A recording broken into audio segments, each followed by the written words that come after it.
Isso aconteceu quando eu tinha 11 ou 12 anos de idade. Era o início do verão, e eu implorei a minha mãe para ir ao parque aquático na cidade vizinha.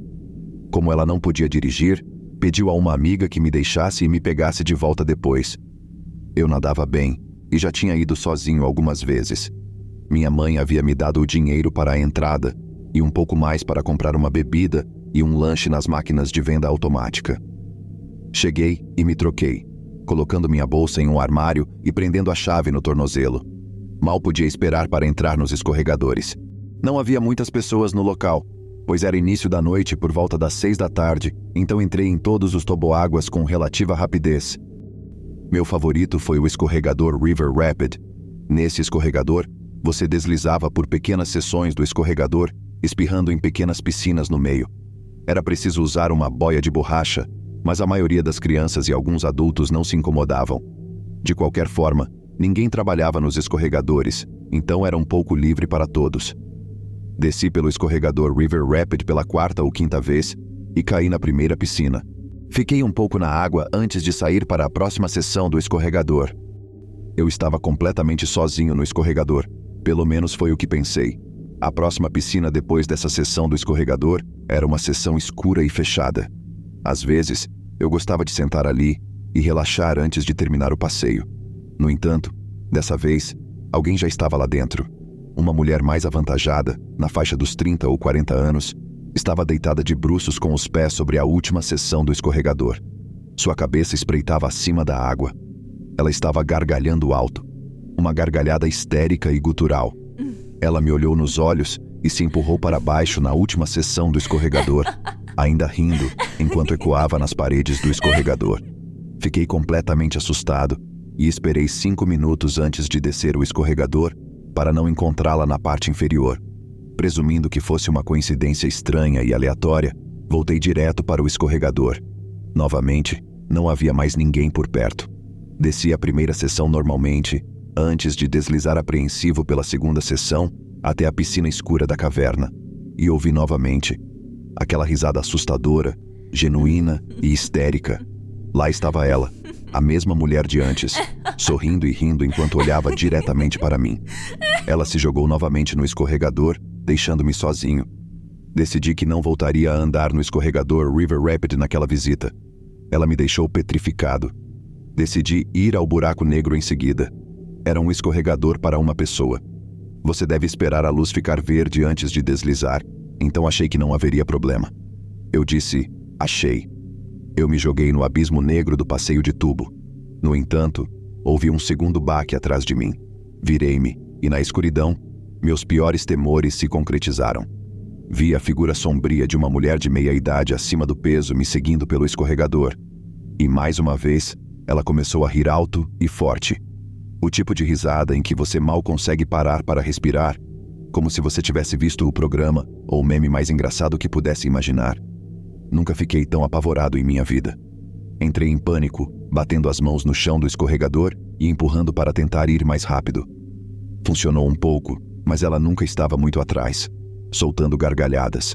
Quando cheguei ao fundo, joguei-me para fora da área de aterrissagem, machucando o joelho. Corri para os vestiários, sem olhar para trás. Tranquei-me em uma cabine e tirei a chave do tornozelo antes de sair correndo para pegar minhas coisas e voltar direto para lá. Depois de me trocar, saí correndo do prédio e liguei para minha mãe. Ela mandou sua amiga me buscar imediatamente.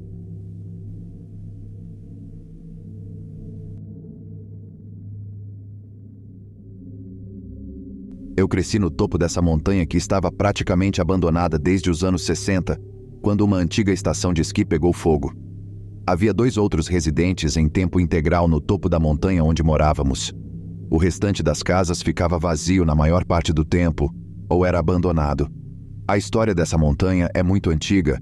Centenas de anos atrás, antes da colonização do Canadá, havia 2 comunidades nativas em guerra. Uma vivia no topo dessa montanha, a outra vivia no vale abaixo. Na base da montanha, as 2 comunidades deveriam se encontrar para a batalha.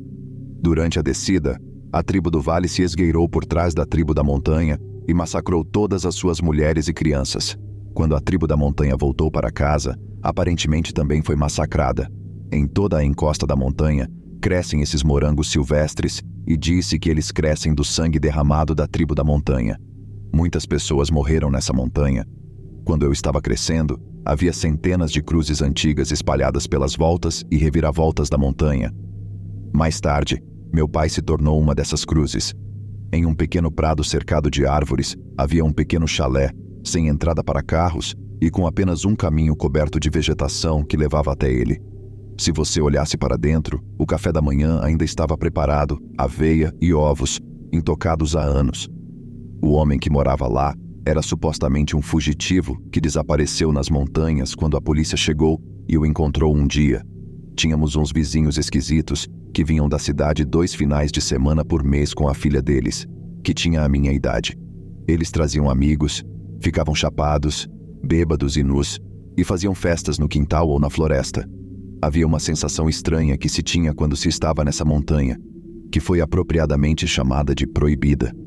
Eu ficava olhando pela janela do meu quarto à noite e jurava que podia ver coisas se movendo na floresta abaixo. Tínhamos a maior concentração de leões da montanha do mundo, e eu era frequentemente perseguido até em casa. Certa noite, minha mãe acordou com o som da porta de correr abrindo e fechando. Ela desceu as escadas e minha irmã estava lá, sonâmbula, sussurrando repetidamente: "Aqui, gatinho, gatinho." Minha irmã nunca tinha sido sonâmbula até esse momento. Minha mãe a agarrou, fechou e trancou a porta de correr, acendeu as luzes e bem ali no deck, andando de um lado para o outro, estava um puma. Meu pai também se tornou um sonâmbulo violento quando morava lá em cima, ele berrando com a parede e às vezes acabava jogando objetos pelo chão. Isso não era algo que ele fazia até os últimos anos de sua vida. Meu pai era um motorista habilidoso e já havia subido essa montanha e muitas estradas de extração de madeira mais estreitas e íngremes na região, muitas vezes. Alguns meses antes do acidente, comecei a ter pesadelos com a morte do meu pai. Algo me dizia que ele ia morrer. Lembro-me de acordar com frequência e olhar pela janela para a floresta durante esse período e sentir que algo estava me comunicando que ele iria morrer. Certa noite, ele me deu um beijo de boa noite e saiu para ir à cidade com seus amigos. Eles saíram em veículos separados, ele primeiro, e pelos relatos do que aconteceu, foi um acidente estranho.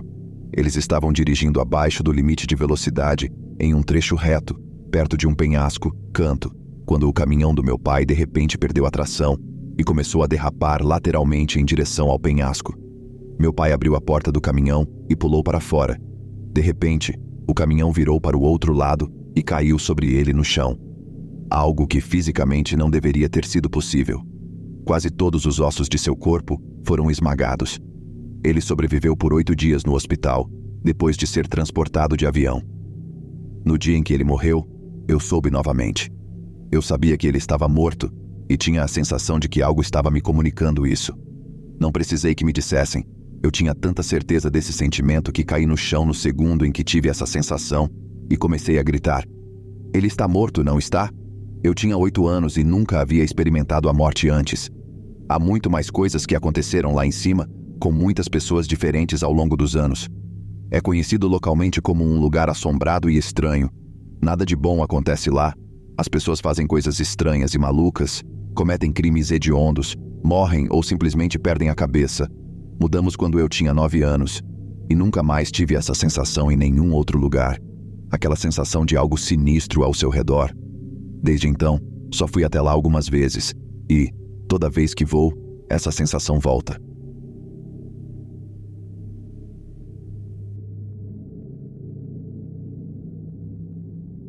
Sou paramédico, e essa foi a coisa mais triste e assustadora que eu já vi. Atendemos a um acidente de carro em que um SUV havia saído da estrada e entrado em uma vala em alta velocidade, fazendo com que o veículo capotasse várias vezes.